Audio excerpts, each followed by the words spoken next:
విష్ణు ఆలయం అంటారు ఇది.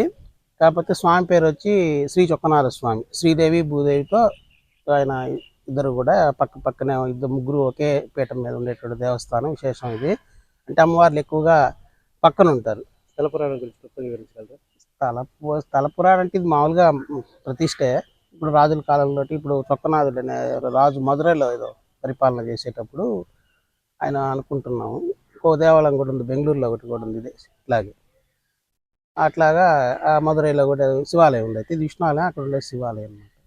అదే రాజుల కాలంలో ప్రతిష్ట అయింది. చాలా పురాతనమైనటువంటిది. కొన్ని ఈ ఏర్పాటు ఇవన్నీ కూడా కొంచెం కొత్తగా కట్టినవంట. అంటే 100 సంవత్సరాల పైన ఇది. ప్రతిష్ట మటుకు ఒక 300-400 సంవత్సరాలు అంత క్రితం దేవస్థానం. 300 ఏళ్ల నాటి చరిత్ర. ఇంకా పైన ఉంటుంది.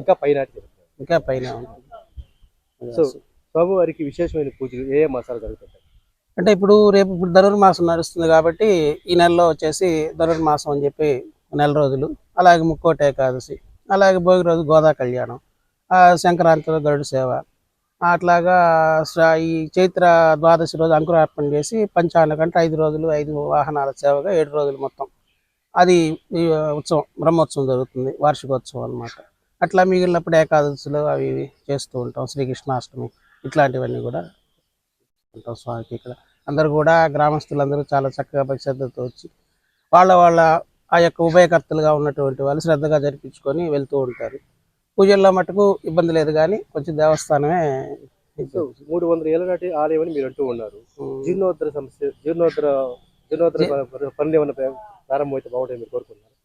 చెయ్యాలనే కోరుకుంటున్నాం. జీర్ణోద్ధరణ ఏదో ఒక రూపంలో దాన్ని చేయాలని గ్రామస్తులు కూడా కొంత దాని మీద ఇప్పుడు శ్రద్ధ పెడుతున్నారు, చేయాలని ఉద్దేశంతో ఉన్నారు. ధర్మకర్తలు కానీ మొదటి నుంచి కూడా మేము వచ్చిన తర్వాత పోలంరెడ్డి సుందరరామరెడ్డి గారే ధర్మకర్తగా వాళ్ళ కుటుంబం వాళ్ళే చూస్తున్నారు. ఇప్పటికి కూడా వాళ్ళే అది చాలా చక్కగా వాళ్ళ బాధ్యతలు వాళ్ళైతే చక్కగా నిర్వహిస్తూ ఉన్నారు.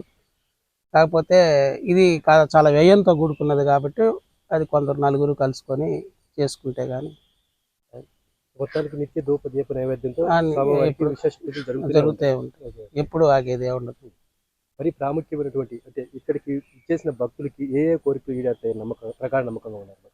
అంటే ప్రత్యేకంగా వాళ్ళ చాలా మందికే కోరికలు నెరవేరుతుంటాయి. కాకపోతే ఈ కొడి ముద్దలు అనేది ఇస్తాం ఉత్సవాలప్పుడు. ఈ సంతానం లేనటువంటి వాళ్ళకి, చాలా మందికి సంతానం కలిగినటువంటి వాళ్ళు కొడి ముద్ద తీసుకొని ఆ వార్షికోత్సవం కొడి ఎక్కేచుడు ధ్వజారోహణ చేస్తాం కదా, ఆ కొడి అంటారు దాన్ని. అప్పుడు చాలా మందికి సంతానం ఆ ఫలితం అనేది దక్కింది.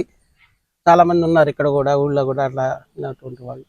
అట్లాగా ఇంకా విశేషాలప్పుడు వచ్చి వాళ్ళ కోరికలు తెచ్చుకో స్వామి మొక్కుకొని అవన్నీ కూడా నెరవేరుతున్నాయి. నెల్లూరు జిల్లా తోటపల్లిగూడూరు మండలం ఈదూరు గ్రామంలో వేంచేసి కొలువు తీరున్నటువంటి శ్రీదేవి భూదేవి సమేత శ్రీ చొక్కనాథ స్వామి వారి యొక్క ఆలయ చరిత్ర విషయాలు ఇప్పుడే మన స్వామివారి మాటలు విన్నాం. ఎంతో సుదీర్ఘమైన చరిత్ర కలిగి ఎందరో భక్తులకి కొంగు బంగారంగా విరసిల్లుతూ వారి కోరిన కోరికల్ని ఈడేర్చే దేవుడిగా పేరుగాచేటువంటి శ్రీ చొక్కనాథ స్వామి టెంపుల్ ప్రస్తుతం జీర్ణోద్ధర సమస్యలు ఎదుర్కొంటుంది. ధర్మాదాయ యొక్క పాలకులు, ప్రభుత్వం వారు, రాజకీయ పార్టీల నాయకులు స్పందించి గ్రామస్థ సహాయ సహకారాలు తీసుకుని ఇక్కడ నూతన ఆలయ నిర్మాణానికి వాళ్ళు నడుం బిగించాల్సిందిగా స్వామివారి మాట మనం తెలుసుకున్నాము. ఈ విధంగా ముందుకు జరుగుతూ ఇక్కడ యొక్క చొక్కనాథ స్వామి యొక్క ఆశీస్సులతో గ్రామం ప్రజలు అందరూ బాగుండాలని చెప్పి మన ఛానల్ ద్వారా మసాలా కోరుకుంటున్నాం. కెమెరామ్యాన్ సెక్రటరీతో ఏపీ న్యూస్.